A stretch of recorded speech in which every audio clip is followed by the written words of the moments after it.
الله الرحمن الرحيم يسألونك ماذا أحل لهم قل أحل لكم الطيبات وما علمتم من الجوارح مكلبين تعلمونهن مما علمكم الله فكلوا مما أمسكنا عليكم واذكروا اسم الله عليه واتقوا الله إن الله سريع الحساب اليوم أحل لكم الطيبات وطعام الذين أوتوا الكتاب حل لكم وطعامكم حل لهم والمحصنات من المؤمنات والمحصنات من الذين أوتوا الكتاب من قبلكم إذا آتيتموهن أجورهن محسنين غير مسافحين ولا متخذي أخدان ومن يكفر بالإيمان فقد حبط عمله وهو في الآخرة من الخاسرين صدق اللہ العظیم۔ آپ کے سامنے پارہ نمبر 6 سورت نمبر 5 سورت المائدہ کی آیت نمبر 4 اور آیت نمبر 5 کی تلاوت ہوئی ہے۔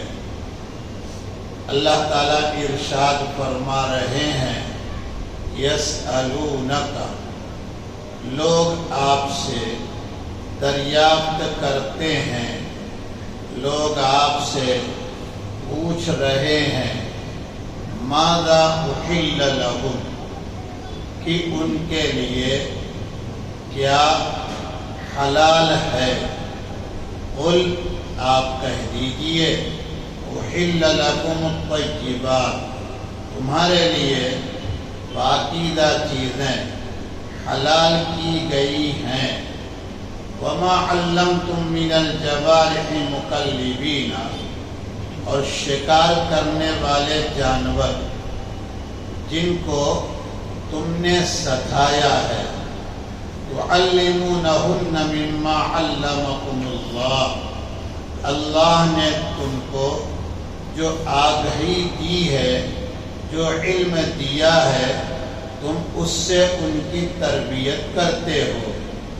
وَكُلُوا مِمَّا أَمْسَكْنَا عَلَيْكُمْ، تمہارے لیے جس شکار کو روک رکھیں ان میں سے کھاؤ۔ وَاذْكُرُوا اسْمَ اللَّهِ عَلَيْهِ، اور ان پر اللہ کا نام بھی لے لو۔ وَاتَّقُوا اللَّهَ، نیز اللہ سے ڈرتے رہو۔ ان اللہ سریع الحساب، بے شک اللہ جلد ہی حساب لینے والے ہیں۔ الیوم احل لکم الطیبات، آج تمہارے لیے پاکیزہ چیزیں حلال کر دی گئیں۔ وطعام الذین اوتوا الکتاب حل لکم وطعامکم حل لہم، اور اہل کتاب کا کھانا تمہارے لیے اور تمہارا کھانا ان کے لیے حلال ہے۔ والمحصنات من المؤمنات، اور پاک دامن مومن عورتیں بھی حلال ہیں۔ والمحصنات من الذین اوتوا الکتاب من قبلکم، اور اہل کتاب میں سے پاک دامن عورتیں بھی حلال ہیں جن کو تم سے پہلے کتاب دی گئی ہے۔ اذا آتیتموہن اجورہن، بشرطے کہ تم ان کو ان کا مہر دے دو۔ محسنین، نکاح کیا جائے، غیر مصافحین، نہ کھلے عام زنا ہو، ولا متخذی اخدان، اور نہ چوری چھپے آشنائی اور دوستی کرنے والے ہوں۔ ومن یکفر بالایمان، اور جس نے ایمان کا انکار کیا، فقد حبط عملہ، یقیناً اس کا عمل اکارت ہو گیا، وَهُوَ فِي الْآخِرَةِ مِنَ الْخَاسِرِينَ، اور آخرت میں وہی نقصان اٹھانے والا، گھاٹا اٹھانے والا ہے۔ سبق شروع ہوا ہے آیت نمبر 4 سے۔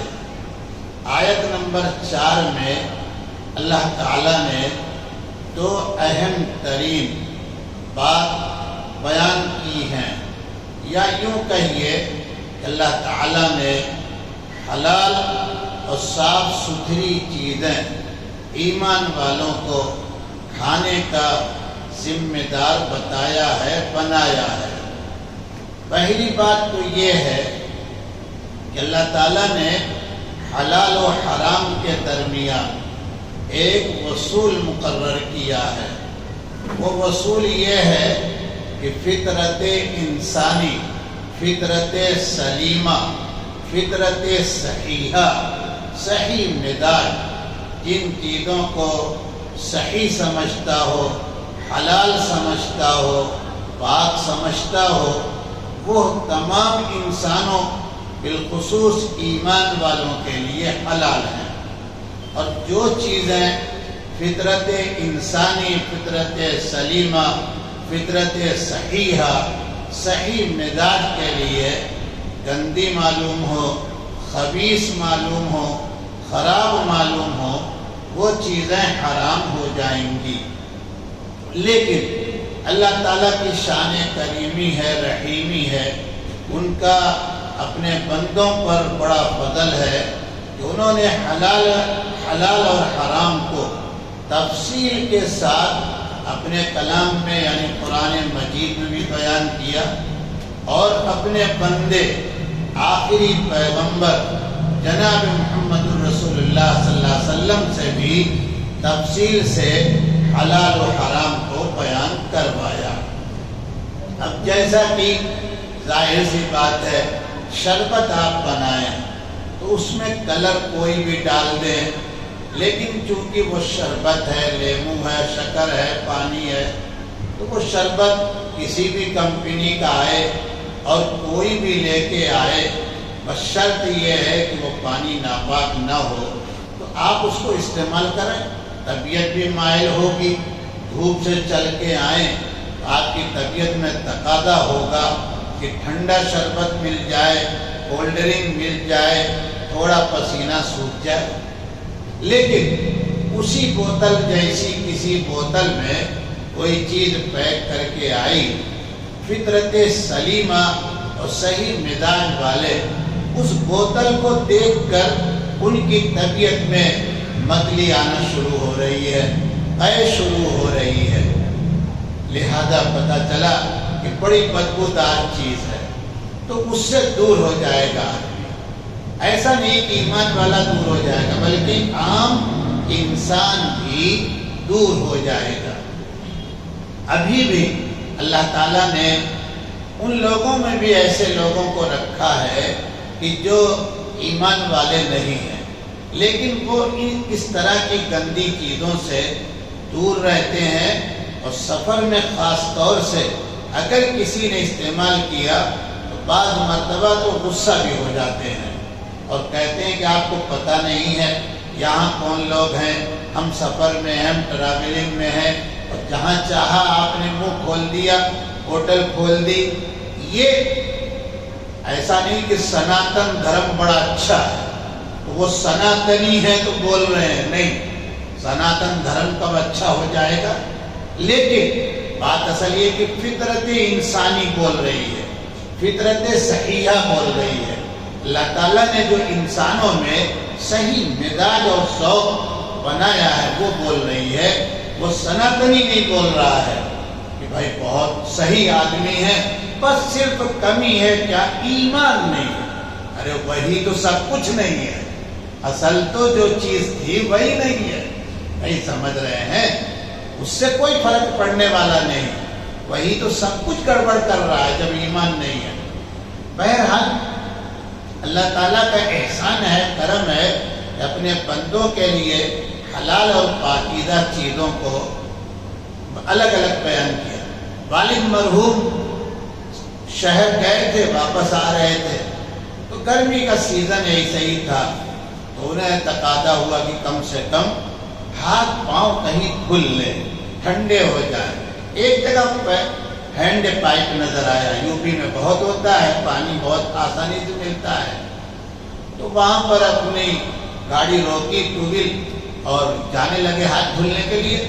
تو سامنے گھر بھی تھا اسی کا، دکان بھی اسی کی تھی، وہاں سے اس نے ہاتھ جوڑ کے یوں کہا کہ آپ اس کو ہاتھ نہ لگائیں۔ تو کہا کیوں، کیا گڑبڑ ہوا؟ تو کہنے لگا کہ یہ دکان میری جو ہے، دھیرے سے آ کے کان میں کہا کہ سور کا ہم گوشت یہاں کاٹ رہے ہیں اور اسی سے ہم ہینڈ پائپ دھل دیتے ہیں، وہ چھوتے ہیں، آپ پوتر آدمی، صاف آدمی ہیں، میں آپ کے لیے پانی منگوا دیتا ہوں، لیکن آپ اس کو نہ ہاتھ لگائیں۔ اسی درمیان میں اس کا بازو کا پڑوسی 2-3 گھر چھوڑ کے کوئی جا رہا تھا، آواز دیا کہ لاؤ پانی لے آؤ اپنے گھر سے اور چاچا کو دے دو، مولوی صاحب کو دے دو، ہاتھ کو دھل لیں۔ یہ فطرت انسانی بول رہی ہے کہ وہ پیسے کے لیے کام کر رہا ہے یا اس کا مزاج اور ٹیسٹ بگڑ گیا ہے، اس کے لیے کر رہا ہے، لیکن وہ سمجھ رہا ہے کہ دوسرے کے لیے یہ چیز صحیح نہیں ہے۔ میں نے مثال اس لیے 2 دے دی ہے، شربت اور شراب اور گوشت اور خنزیر پر، اور ان کی دی ہے جن کے ساتھ ہم رہتے ہیں، کہ ابھی بھی ان کے یہاں ان چیزوں کو سمجھنے کی صلاحیت ہے۔ شرط بس اتنی ہے کہ ذرا قاعدے سے بات ان سے کی جائے۔ بہرحال اللہ تعالیٰ نے ایک بنیادی اصول بیان کیا الطیبات میں۔ مچھلی میں آپ چلے جائیں، مچھلیوں میں، سمندر میں جتنی چیزیں ہیں سب انسان کھا جائے ایسا کبھی نہیں ہوگا۔ بعض چیزوں سے وہ لوگ بھی دور ہو جاتے ہیں جن کی نظر میں، جن کے مسلک میں، جن کی تحقیق میں کیکڑے بھی کھانا صحیح ہے، وہ بھی کہتے ہیں نا یہ کیڑا ہے، یہ مچھلی نہیں ہے۔ سمجھ رہے ہیں کہ نہیں؟ اور بہت سے لوگ استعمال کر رہے ہیں سمندر کی جو بھی چیز ان کو مل جائے، طبیعت ان کی خراب ہے، مزاج ان کا گڑبڑ ہو چکا ہے۔ اس لیے اللہ تعالیٰ نے الطیبات کہہ کر انسانوں کو کہا ہم نے تم کو جو طاقت، صلاحیت اور حلال و حرام میں فرق کرنے کی قوت دی ہے اس کو صحیح استعمال کرو۔ پھر بھی اللہ تعالیٰ نے بیان کیا یہ چیز حرام، یہ چیز حرام۔ کل کے سبق میں آپ پڑھ چکے، مردار کی کتنی شکلیں بیان ہو گئی ہیں، سمجھ رہے ہیں کہ نہیں؟ اب دوسری ایک چیز اللہ تعالیٰ نے یہ بیان کی ہے کہ اے انسانوں، غور سے سنیے گا اور اس ملک میں اس بات کو سمجھ کے رکھیے اور پورے یقین کے ساتھ رہیے۔ اللہ تعالیٰ بیان کر رہے ہیں کہ اے انسانوں، تمہاری غذا میں اصل چیز گوشت ہے۔ یہ گوشت تم کو 2 طرح حاصل ہوگا، یا تو تم جانوروں کو خود بھی ذبح کرو گے، میرے نام پر صاف پاک کر کے کھاؤ گے، اور یا تو تم ان کا شکار کرو گے۔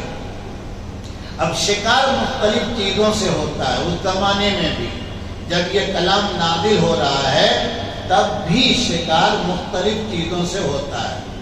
اس میں 2 چیزیں بہت استعمال ہوتی تھیں اور آج بھی وہ دونوں چیزیں استعمال ہو رہی ہیں۔ یہ اللہ تعالیٰ کا نظام سمجھیے، رحمت عالم کی برکت سمجھیے۔ ایک جانور اس میں ہے کتا، ایک بڑے محدث ہیں، انہوں نے اسی پر کتاب لکھی ہے، قرآن و حدیث کی آیتیں جمع کی ہیں، کون سے جانور میں کون سی خوبی ہے، کون سا کمال ہے، اور قرآن اور حدیث میں اس کا ذکر کہاں ہے۔ ان کا نام ہے علامہ کمال الدین دیمیری، ان کی عربی میں کتاب حیات الحیوان، جانوروں کی زندگی۔ اردو میں اس کا ترجمہ ہو چکا ہے پاکستان سے بھی یا دیوبند سے بھی، اور چھپ کے کو ملتی بھی ہے کئی جلدوں میں۔ حیات الحیوان انہوں نے لکھا ہے کہ کتا میں ایک ایسی برائی ہے، خرابی ہے، جو اس کی خوبیوں پر پردہ ڈال دیتی ہے۔ وہ خرابی کیا، پہلے سنیے گا، یہ انتہائی نمبر کا حریص ہے۔ کہیں اس کو کچھ اچھی چیز ملی، اتنا کھا لیا کہ ختم نہیں ہو رہا ہے، تو کہیں کنارے جا کر طے کرے گا اور اس کو چھپا دے گا، اور پھر بھوک لگے گی تو اسی کو جا کے کھا لے گا۔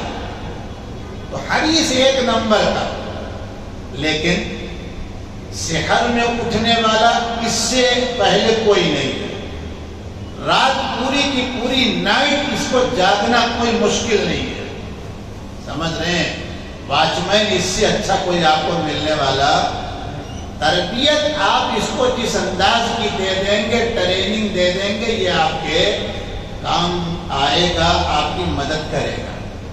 اسی لیے دیکھ لیں ڈیفنس میں، CID ڈپارٹمنٹ میں ایک بہت بڑی تعداد ہے انسانوں کے ساتھ کتوں کی، ان کے ساتھ ان کی تربیت، ان کی تعلیم، ان کا سلیقہ، رہن سہن سب ان کو سکھایا جاتا ہے۔ تو شکار کے لیے اللہ تعالیٰ نے ایک تو کتا پیدا کیا، اور دوسرے پرندوں میں باز کو پیدا کیا، شکرا کو پیدا کیا۔ ان میں بھی بڑی خوبی ہے، مالک نے اس کو سدایا، تربیت کی، اڑا مالک کے اشارے پر، لیکن تھوڑی دور اڑا تھا کہ مالک نے سیٹی بجا کر بلایا تو ریٹرن ہو جائے گا، وہ مالک کی مخالفت کر سکتا نہیں ہے۔ تو اب اگر کتے سے شکار آپ کر رہے ہیں، ہرن کا، نیل گائے کا، اسی طرح خرگوش کا، یا اس باز سے آپ کبوتر کا، اسی طرح سے اور بھی حلال پرندوں کا شکار کر رہے ہیں، تو اس کا شکار آپ کیسے کریں گے؟ اللہ تعالیٰ اس کے لیے کیا قاعدہ بیان کر رہے ہیں، کیا حکم بیان کر رہے ہیں؟ 4 باتیں یہاں اللہ تعالیٰ بیان کر رہے ہیں، سنیے گا توجہ کے ساتھ۔ ما علمتم من الجوارح، الجوارح کہتے ہیں جارحتن کی جمع ہے زخم لگانے والا، زخمی کرنے والا، یہاں مانا ہے شکار کرنے والا۔ کتا منہ سے جلدی شکار نہیں کرتا، خالی پکڑتا ہے۔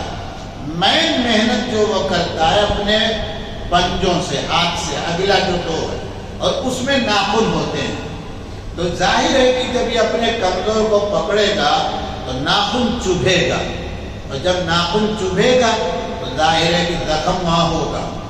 اسی لیے جوارے اللہ تعالیٰ کہہ رہے ہیں، بعض اپنے ٹوٹ سے نہیں پکڑتا، چونچ جس کو کہتے ہیں اردو میں نے ہندی میں کہا ٹوٹ، اس سے نہیں پکڑتا، پکڑتا ہے پنجوں سے۔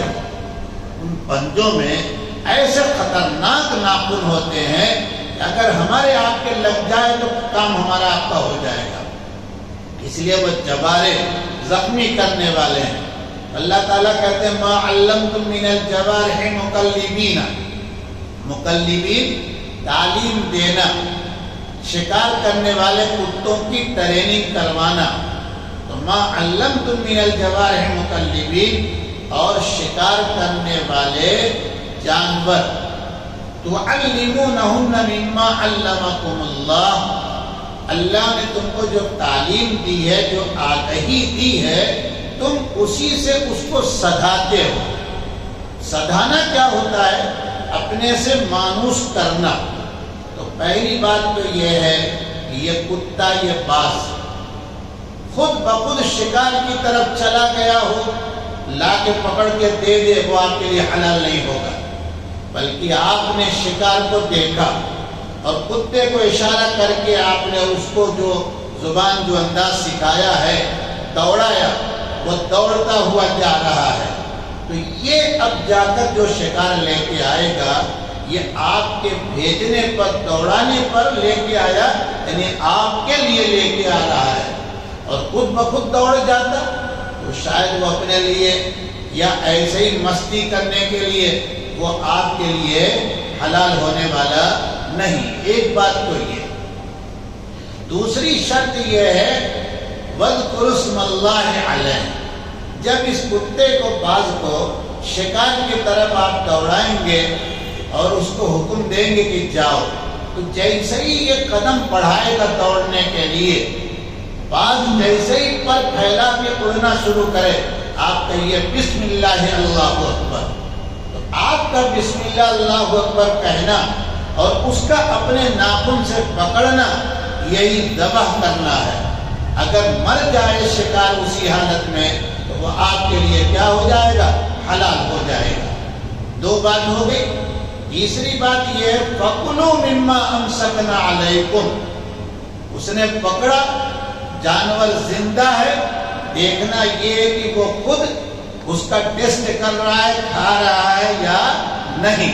اس نے کھایا نہیں، کتے نے اپنے ہاتھ سے پکڑا، باز نے پنجے سے پکڑا، منہ کو قریب لگایا اور اسی حال میں دبوچنے میں مر گیا وہ، تو امسکنا علیکم، جس شکار کو تمہارے لیے وہ روک رکھے کھا لو اس کو، اب ذبح کی کوئی ضرورت۔ اور چوتھی بات جو پہلے نمبر پر اللہ تعالیٰ نے بیان کی ہے علمکم اللہ، تربیت دو، سدھاؤ، ٹریننگ کرو۔ یہ چار شرطیں بیان کی ہیں، پھر سے کہتا ہوں، کتا باز کو تربیت دی جائے گی، ٹریننگ دی جائے گی، اسے سدھایا جائے گا، اسے شکار کی پوری تعلیم دینا اس شکار کے حلال ہونے کے لیے پہلی شرط۔ دوسری شرط یہ ہے اللہ کے کلام کے مطابق کہ جب اس نے شکار کو پکڑا تو کھایا ہے یا اگر نہیں کھایا ہے تو وہ تمہارے لیے حلال۔ تیسری شرط یہ ہے کہ جب تم نے چھوڑا تھا تو تم نے بسم اللہ اللہ اکبر کہا یا نہیں۔ اور چوتھی شرط یہ ہے کہ صاحب اس کی تعلیم اور تربیت ایسی ہو کہ اگر تم نے اسے بلایا بیچ میں تو وہ چھوڑ کر چلا آئے۔ ان شرطوں کو سامنے رکھ کر اب ظاہر سی بات ہے یہ شکار آپ کے لیے حلال ہوگا۔ اسی طرح کی شرط ہے امام الانبیاء صلی اللہ تعالیٰ علیہ وسلم نے اپنے مشہور صحابی سیدنا عدی ابن حاتم رضی اللہ تعالیٰ عنہ سے بیان کی ہے۔ یہ روایت بخاری میں بھی ہے، مسند احمد میں بھی ہے۔ اور سیدنا عدی ابن حاتم اس حدیث کی شکار کی روایت کے راوی اس لیے ہیں، توجہ سے یاد رکھیے گا کہ وہ شکاری آدمی ہے، ان کا صبح سے لے کر اور زوال تک یومیہ معمول اور پروگرام شکار کرنے کا تھا۔ ہمیشہ ایک بڑی تعداد تیر کی، کمان کی اور کئی کتوں کی اور باز کی ایک فوج گویا اپنے پاس رکھتے تھے اور صبح کو لے کے جنگل میں چلے گئے، کتوں سے شکار کر رہے ہیں یہ، اور ہمیشہ کھلا کرتا پہنتے تھے۔ سمجھے آپ نے ایک ہی، تو جب ایمان قبول کیا تو کئی مسئلے سامنے آئے، ایک ہی کرتا پہن رہے، نیچے سے سطر کھلا ہے، تو اس کا مسئلہ پوچھا ہے۔ اسی طرح کتوں سے شکار کر رہا ہوں تو کون سی صورت میں میرے لیے صحیح، کون سی صورت میں میرے لیے صحیح نہیں۔ تو حضور پاک صلی اللہ علیہ وسلم نے بیان کیا کہ دیکھو یہ وہ کتے اور باز ہونے چاہیے جن کو تم باقاعدہ تربیت کیے ہوئے ہو۔ دوسری بات یہ ہے کہ جب ان کو چھوڑو تو بسم اللہ پڑھ کے چھوڑو۔ تیسری بات یہ جب پکڑ لیں تو دیکھنا یہ ہے کہ یہ کھائے ہیں یا نہیں کھائے ہیں۔ اور چوتھی بات یہ ہے کہ اگر یہ زندہ ہے تو پھر تم اس کو ذبح کرو، اور اگر وہ کھا لیا تو مجھے اندیشہ ہے کہ اس نے تمہارے کہنے پر شکار نہیں کیا تھا، اس نے اپنی طبیعت اور اپنے لیے شکار کیا تھا۔ یہ روایت بخاری اور مسند احمد میں سیدنا عدی ابن حاتم نے روایت کی ہے۔ یہاں ایک بات اور یاد آئی، ہم لوگ یاد نہیں رکھتے، کام کی بات ہے۔ یہ عدی جو ہیں یہ حاتم تائی کے لڑکے ہیں جن کی سخاوت بڑی مشہور ہے، انہی کے لڑکے ہیں۔ اور یہ بھی یاد رکھیے گا کہ ایمان اسلام قبول کرنے سے پہلے عیسائی ہیں، یہ نصرانی نہیں، سمجھ رہے ہیں کہ نہیں، اہل کتاب میں سے ہیں۔ بہرحال اللہ تعالیٰ نے کیا کہا اب سنیے گا، آیت ختم ہو رہی، وَاتَّقُوا اللَّهَ، اللہ سے ڈرتے رہو، یعنی کھانے پینے میں بھی اللہ سے ڈرتے رہو۔ ارچ آیت در گھسیٹ بیل بھٹلی سب حرم، جو کچھ ملے کھاتے چلے گئے، کبھی کسی سے نہیں پوچھا کتاب یہ حلال ہے یا حرام ہے. سمجھ رہے ہیں کہ نہیں؟ اگر کسی نے اپنے پروڈکٹس پر لکھ دیا حلال تو دوڑ کے لے لیا، پتہ نہیں وہ رام ہے شیام ہے، کس نے اس کو لکھوا دیا، کس سے لکھوا دیا ہے. سمجھ میں بات آئی کہ نہیں آئی؟ ٹوپی سر پر رکھ لیا تو مسلمان ہو گیا. ہمارے گجراتی زبان میں برقی باندھ لے تو مسلم عورت ہو گئی، وہ برقع پہن لے تو مسلمان عورت ہو گئی. ابھی اسی رمضان میں بڑے قریب کا راستہ کا واقعہ بتاؤں گا. نہیں، 3 عورتیں برقع پہن کے مانگ رہی تھی. سمجھ رہے ہیں کہ نہیں؟ کئی عورتیں؟ 3، اور تینوں اپنے کو کشمیری بتا رہی تھی. اب کوئی مل گیا میری طرح، اس نے کہا کوئی بات نہیں ہے، ہم آپ کا پوری سوسائٹی میں چندہ کرواتے ہیں، مدد کرواتے ہیں، اپنا آدھار کارڈ دکھائیں گے. اب وہ نیچے اوپر اس نے کہا دیکھیے آپ آدھار کارڈ دکھائیے، نہیں تو چیئرمین کو واچ مین کو بلا کے آپ کو یہ روکواؤں گا، پولیس کو بلاؤں. اب وہ پبلک جمع ہو گئی، اب جائیں تو کہاں جائیں. اس نے سوسائٹی کی کچھ عورتوں کو بلایا جو باقاعدہ ہوتی ہیں، بات سوسائٹی میں ہوتی ہیں جی. سمجھ رہے ہیں کہ ایسا کہ مرد فیل ہو جائے. کچھ عورتوں کو ہم بھی یہاں دیکھ رہے ہیں، سمجھ رہے ہیں کہ نہیں؟ اوپر سے دیکھتے رہتے ہیں تو وہ سب مرد بھاگ جائیں گے، لیکن عورتیں وہ ان کی جنگ چلتی رہتی ہے. اس طرح کی عورتیں بھی آ گئی، انہوں نے بھی گھیر لیا. آدھار کارڈ دیکھا. اب جب دکھایا، سمجھ رہے ہیں، سنیے گا غور سے، اس لیے جو آئے اس کے ہاتھ میں حاتم تائی بن کے ہاتھ رکھ رہے ہیں، غلط بات ہے. تو پتہ چلا کہ سب تینوں کے تینوں غیر ہیں. اور باقاعدہ انہوں نے اقرار کیا اس بات کا کہ ہم کو مسلم محلوں میں فقیر بنا کے بھیجا گیا تاکہ مسلمانوں کی مالی حالت ہم دیکھیں اور ہم جا کے اپنے گروہ کو خبر دیں، اور پھر یہ بات وہاں تک جائے، اوپر تک، جو لوگ بھی شرارتی بیٹھے ہیں وہاں تک جائے. سمجھ رہے ہیں کچھ کی نہیں؟ حالات آپ کے میرے خلاف بنائے گئے اتنے خطرناک کہ ہم آپ سمجھ اندازہ نہیں لگا پائیں گے، لیکن ہم متوجہ نہیں ہو رہے ہیں. ہم جہاں رہتے ہیں سامنے شرما ہے، سمجھ رہے ہیں کہ نہیں؟ بڑا خطرناک آدمی ہے، صبح شام پوجا پاٹ اس کے گھر میں چلتی، لیکن کبھی نہیں ہے جونپور کا ہوتی، یہ بھی بتا دوں. سمجھ رہے ہیں کہ نہیں؟ میں نے گھر میں ہمیشہ منع کیا اور خود میں اس پر عمل کرتا ہوں، کوئی بھی آ جائے مانگنے کے لیے مت دینا. کیوں؟ میں نے بارہا دیکھا کہ دروازے پر کوئی آیا ہے، حتیٰ کہ وہ کیا کہتے ہیں یہ ڈاک منشی آیا، وہ دیکھتا رہتا کون آیا کون گیا. تو آپ کو اپنے دائیں بائیں کون لوگ ہیں دیکھنا چاہیے، سمجھنا چاہیے. ایسا نہیں کہ اندھے بہرے کی طرح رہیں. بہت غفلت ہو چکی ہے، اس غفلت سے اپنے کو بچا لیجئے. ہر آدمی اپنے کو بچا لے تو بھی بہت چیزیں بن سکتی ہیں. بیچ میں یہ بات آئی تھی تو عرض کر دیا واتقوا اللہ، کہ اللہ سے ڈرنے کا مطلب ہے کہ لحاظ رکھو، خیال کرتے رہو کہ کون ہے دائیں کون ہے بائیں. سمجھ رہے ہیں کہ کیوں؟ حرام کھا کے زندگی گزر جائے گی، حلال کھا کے بھی زندگی. حساب لینے والا کوئی دنیا میں تمہارا نہیں ہے، حساب میں لینے والا ہوں، اور میں فوراً حساب نہیں لوں گا. تم جتنا چاہو حرام کھاؤ، شبہ کا مال کھاؤ، میں تمہارا گلا نہیں دبانے والا ہوں. میں تمہاری تنہائی میں آ کے کھڑا نہیں ہونے والا ہوں. میں فرشتوں کو نہیں بھیج کر تم کو تنبیہ کراؤں گا، تمہیں روکوں گا نہیں، تم کرو. 10 دروازے بند کر کے رکھو، لیکن میری نظر سے، میرے علم سے باہر تم جانے والے نہیں. بات پوری ہوگی. اس کے بعد 5 نمبر کی آیت میں ایک بات تو الیوم احل لکم الطیبات، یہ تو عرض ہو چکی ہے. اب دوسری بات یہ ذرا سمجھیے گا، وطعام الذین اوتوا الکتاب 2 مرتبہ آیا ہے اوتوا الکتاب. اس سے مراد اہل کتاب یہود و نصارہ.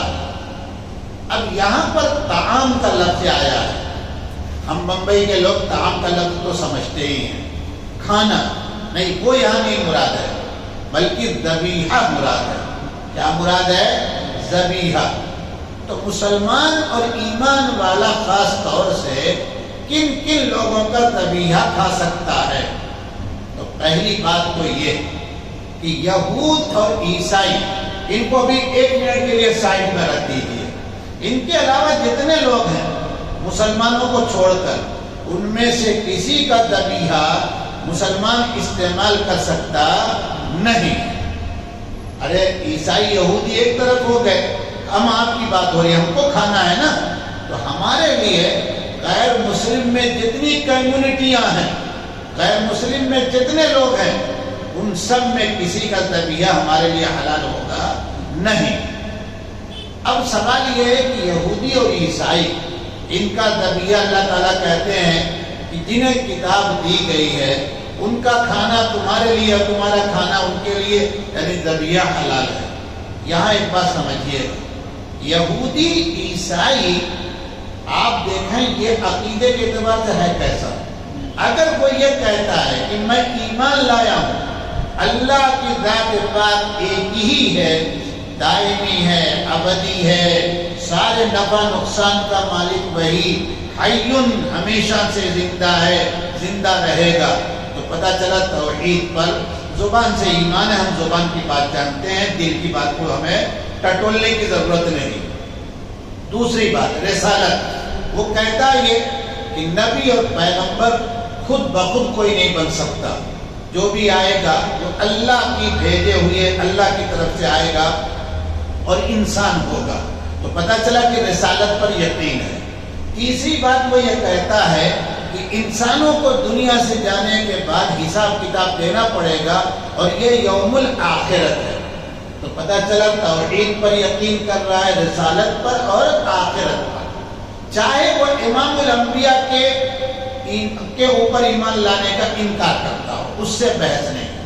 اگر ایسا کوئی یہودی عیسائی ہے اور وہ ذبح کر رہا ہے، تب اس کی دکان سے آپ گوشت لے سکتے ہیں، لیکن میں بہت صفائی سے اپنے علماء پر اعتماد کرتے ہوئے، خاص طور سے شیخ الاسلام تقی صاحب، ہمارے ہندوستان میں خالد سیف اللہ وغیرہ، ان حضرات کی محنتوں پر اعتماد کرتے ہوئے، اور جہاں تک مجھے اپنی ذاتی طور پر معلومات ہے، اس وقت پورا یورپ اور یہ جو اسرائیل پورا ملک ہے، یہ خاندانی نسلی پیدائشی اعتبار سے دعویٰ تو کرتے ہیں کہ ہم یہودی عیسائی ہیں، لیکن حقیقت میں ان کا ایمان خدا پر نہیں، رسالت پر ان کا ایمان نہیں، آخرت کے دن پر ان کا ایمان۔ اس لیے اس وقت ان کا ذبیحہ ہمارے آپ کے لیے حلال ہونے والا نہیں ہے۔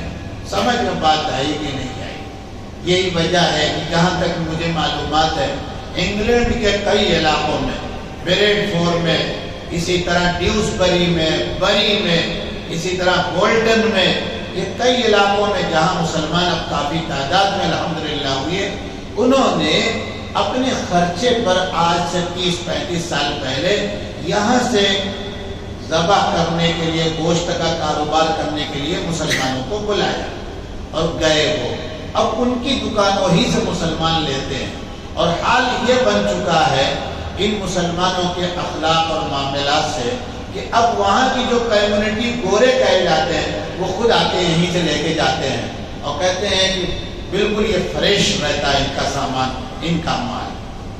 تو اس وقت آپ مسلمان کے بارے میں سمجھ کے اس کی دکان سے لیں، سمجھ رہے ہیں کہ نہیں؟ دیکھیں کسی کو ایجنٹ نہ سمجھیں گے، ملزا پہ ایجنٹ ہو گئے، اور اگر سمجھ لیں تو کیا کریں؟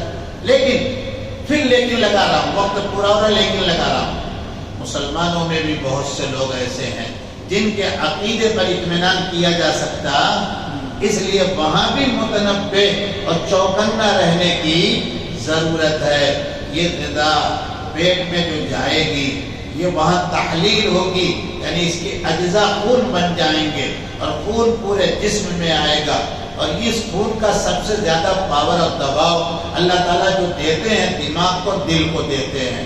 انہی دونوں کو خون سب سے زیادہ ضرورت پڑتی ہے، اور انہی دونوں کی سوچ اور فکر سے انسان انسان بنتا ہے، انہی دونوں کے صحیح ہونے سے انسان انسان بن جاتا ہے، ان دونوں کے بگڑنے سے انسان حیوان بن جاتا ہے۔ تو ہمیشہ چوکنا رہے۔ اس کے بعد مسئلہ آیا ہے، اللہ تعالیٰ نے بیان کیا کہ پاک دامن عورتیں جو ان کی ہیں ان سے بھی تمہارا نکاح ہو سکتا ہے، یہ بات بالکل صحیح ہے، لیکن جیسا کہ ابھی ذبیحہ کے سلسلے میں نے عرض کیا، یہ بات بالکل طے ہو چکی ہے کہ اب یہ یہودی عیسائی ایمان کے اعتبار سے رہے نہیں۔ دوسری بات جو تجربات اس وقت ہیں، یاد رکھیے گا، نکاح کرنے میں بیٹے کی، لڑکے کی یا لڑکی کی جلد بازی سے کام نہ لیجیے۔ جب آپ کی سوچ فکر آپ کی مالی اعتبار سے، سماجی اعتبار سے سامنے والا برابر نہیں ہوگا، یہ رشتہ مضبوط نہیں ہوتا بلکہ عموماً ٹوٹ جاتا ہے۔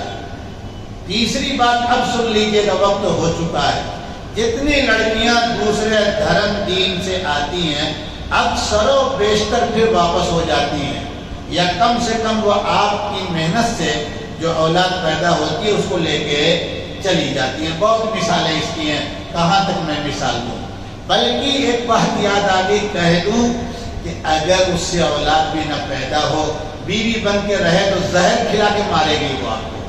یہ پہلے بھی کہہ چکا ہوں، نام نہیں لے رہا ہوں ان کا، لیکن ان کی موت ہوئی کس کی وجہ سے؟ بیوی کے زہر سے۔ آگے اللہ تعالیٰ نے کہا نکاح کرو تو شرط یہ ہے ان کا مہر دو۔ یاد رکھو ایمان والو، یہودی عیسائی عورت سے نکاح کرنے پر بھی اور پچھلے اسباق میں باندی سے نکاح کرنے پر بھی مہر کی بات آئی ہے۔ بلا مہر کے نکاح ہوگا اور ادھار لٹکا دینا، اس سے بڑا جھوٹ کیا ہوگا؟ سمجھ رہے ہیں؟ 80 سال کے ہو گئے، پوتے نہیں بلکہ پڑ پوتا بھی جوان ہو گیا، نکاح ہو گیا اور دادا نے دادی کو مہر دیا، اس سے زیادہ مسلمانوں کے گھروں میں کیا ہو رہا ہے؟ اس لیے فوراً نکاح کی مجلس میں مہر ادا کرو۔ سمجھ میں بات آئے گی نہیں؟ صحابہ کے طریقے سے ہٹو نہیں، صحابہ کے طریقے سے ہٹنے میں نقصان کے علاوہ کوئی فائدہ نہیں ہوگا۔ آگے اللہ تعالیٰ نے فرمایا ہے کہ جن عورتوں سے نکاح کیا جا رہا ہے یہ ایسی عورتیں ہونی چاہیے کہ جو کھلے عام یا چھپ کر بدکاری کرنے والی نہ ہو۔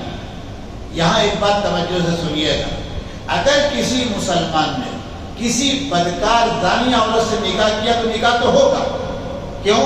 نکاح ہوتا ہے ایجاب و قبول سے اور صحیح ہو جاتا ہے مہر کی ادائیگی سے۔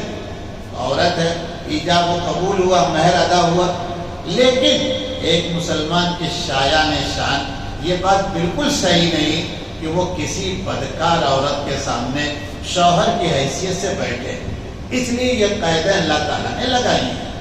اس کے بعد اللہ تعالیٰ فرماتے ہیں ایمان کا جو انکار کرے، یہ یہودی عیسائی آج بھی دعویٰ کر رہے ہیں، جیسا کہ میں کہہ رہا ہوں بار بار، اور پچھلے کتنے ہفتوں سے کئی مرتبہ بات آئی، اور جو اس وقت حالات ہیں اس سے متاثر ہو کر کہنا ہی کچھ پڑ جاتا ہے۔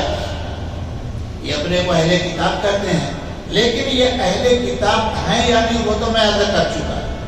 اب یہ دنیا سے اگر اسی حال میں گئے تو یہ ایمان کا انکار کر کے جا رہے ہیں۔ کس کا انکار کر کے؟ اور ایمان سے مراد امام الانبیاء کی ذات پاک پر ایمان لانا ہے۔ لہذا جب آپ کی ذات کا انکار کر رہے ہیں تو اب یہ کافر ہو کر مریں گے، اور کفر کی حالت میں جو مرے گا تیسرے پارے کے اخیر میں پڑھ چکے ہیں کہ ظاہر بات ہے اس کی سزا جہنم کے علاوہ کچھ ہے نہیں۔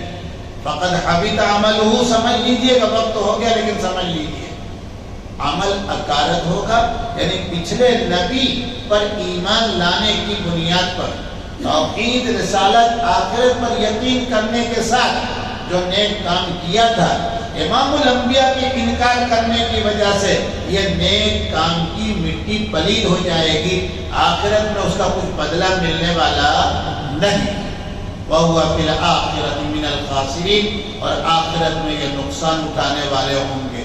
اس لیے دوستو بار بار بات آپ سے کہی جا رہی ہے، ایمان کو مضبوط بنائیے، امام الانبیاء کی ذات کو، صفات کو، آپ کے سنن کو دل سے لگائیے، اور سمجھنے کی کوشش کیجئے امام الانبیاء کی سنت رسوا کیا ہے، صحابہ کی تعلیم سے، صحابہ کو چھوڑ کر نہیں چل سکتے ہیں۔